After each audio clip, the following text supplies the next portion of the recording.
Chapter 10, a schism has happened between the boys. Piggy and Ralph realize that they, Sam and Eric, and some of the little ones are the only ones left. All the others have joined Jack's tribe on the other side of the island.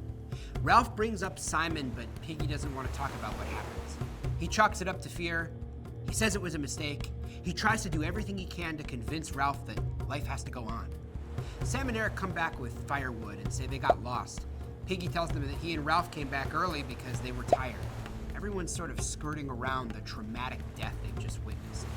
Meanwhile, Jack and his tribe make up a camp on Castle Rock. A boy has been tied up and Jack is going to beat him for pretty much no reason.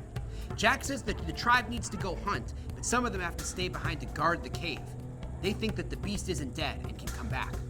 The boys realize that they need fire, and Jack says they'll go steal some. Roger and Maurice go with him. Meanwhile, while collecting firewood, Sam and Eric start wondering whether doing so has a point. Ralph encourages them to continue, but even his faith is wavering. Before they fall asleep, Ralph wishes for ways to get off the island. Piggy warns Ralph that if they do not leave soon, they're all going to go crazy, or worse. In the night, Ralph and Piggy hear something and fear it's the beast, but it's actually the other tribe, and they fight. After the others leave, Ralph checks on everyone. It turns out in the dark and in the melee, Ralph and Sam and Eric were beating each other up. Even though they're proud that they fought them off, they were at each other the whole time.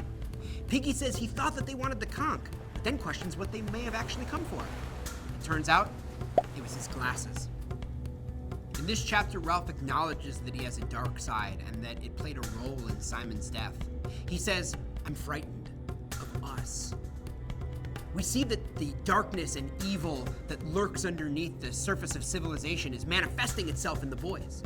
Piggy, unlike Ralph, does not want to talk about the act. He knows that focusing on the trauma will keep them from moving forward and being rescued.